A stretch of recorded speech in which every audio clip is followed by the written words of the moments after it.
guys, it's Dr. Pam, and I'm here with this week's burning question that's a spinoff of the last burning question that we had.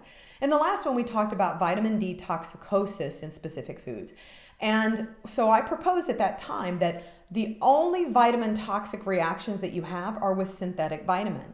It simply does not occur with whole food vitamins. So we're going to talk about the differences of all these so you can fully understand why we are so geared towards whole foods in what we feed and how we supplement, okay? So the first thing that you need to know is that in nature, vitamins come in complexes. They don't come in individual units, they come in complexes. There's a lot of moving parts and they all work together to create responses in the body. Now, if you picture it like a cluster of grapes, you'll understand that each grape has a specific function in the body, but those grapes actually work together to increase the potency, to increase the response of the body, to drive the physical reactions that you need. So you can't have a part without the others to have activity that you need and want. So in this example I'm going to give you of vitamin C, think about this. In that cluster of grapes, vitamin C, we hear about ascorbic acid all the time, right? That's the organic nutrient. When in actuality, there are 169 grapes of vitamin C complex. 169. So when you take ascorbic acid that's synthetic, you're taking 169ths of the entire complex. That's a big deal because all of these potentize each other, right? So in whole food vitamins, they take food, they remove the fiber and water, and there's a resulting powder. Now you can just give the powder, you can encapsulate the powder, or you can press it into a tablet. Be warned that tableted whole food vitamins, if they use chemical solvents to create the tablet, you're kind of creating a more toxic type of vitamin, okay? Now, the truth is that I'm very, very anal about the companies that I use. If they have tableted forms, I know exactly what the company's doing. I know how they're made and I know what temperatures, etc. like that. So if you're doing a tableted form, really know your company, okay?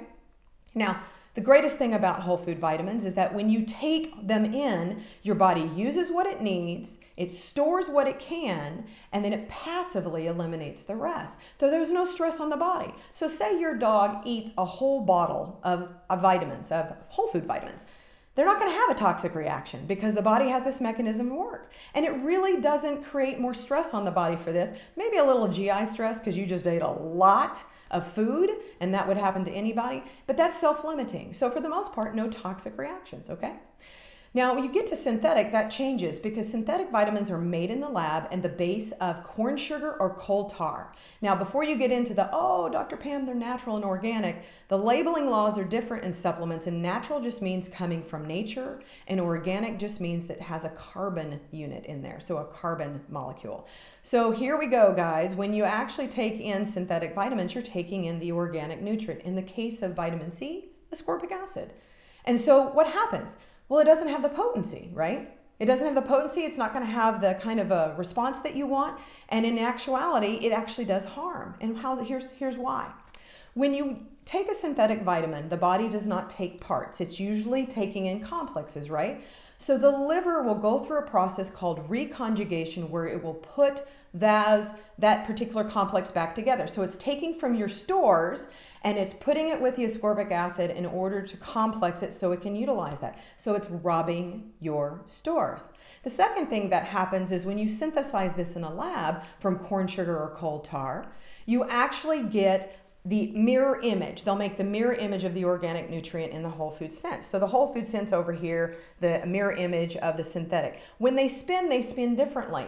That's a big deal to the body because the body works not only in nutrients, but it works in spins as well. That's something we don't talk about. So it creates a reaction in the body, and the body goes through what's kind of like a stimulant type of effect, and you feel great for the first couple of days, but over time you create deficiency because you're having to pull your stores in order to complete it. It doesn't have near the potency, and people take a ton of it. And that's where the toxic reactions come in. Secondarily, when you take a synthetic vitamin, it's not passively eliminated if you have too much. Your kidneys have to actively transport it out. So you get liver stress and kidney stress when you take synthetic vitamins. That's why they are linked with toxicity. You're hitting your two big major organs for elimination, okay? The third type of whole food vitamin is a fractionated vitamin. Now, the fractionated vitamins are kind of starting with whole foods, but they do a lot of processing along the way. And by the time you get to the end game, it is really not like a whole food. It's completely different than it was, very similar to pet food, and you don't have the nutrient value, and it acts very much like a synthetic vitamin. So it's no different than a synthetic vitamin. Now, you may have combo vitamins where they'll have synthetic and then they'll have whole food vitamins in them. Those combo vitamins, how do you tell them apart? Well, if it says vitamin D ... and has the milligrams, or vitamin A ... and the milligrams, that's a synthetic. If it says ingredients and lists food, that's a whole food. Now, you can even have a label that says vitamin C in parentheses, as from acerola cherry, in parentheses ... milligrams. And that's a whole food. But most places don't generally do that because people milligram shop. They say, how much of this can I get for the least amount of money? So you're going to go for the ascorbic acid that's 5,000 milligrams over the whole food vitamin C that's 100 milligrams, when actuality that whole food vitamin C is 1 billion times more potent than your ascorbic acid at 5,000 milligrams. Did you know that? Very interesting. So label reading's a little problem as well. Now, there's a lot more and I can't really get into much more. But what I will say is I do have an article on my website at vitalitypetcare.com. Under nutrition, click on articles, and then you'll see a list of articles on the right-hand side.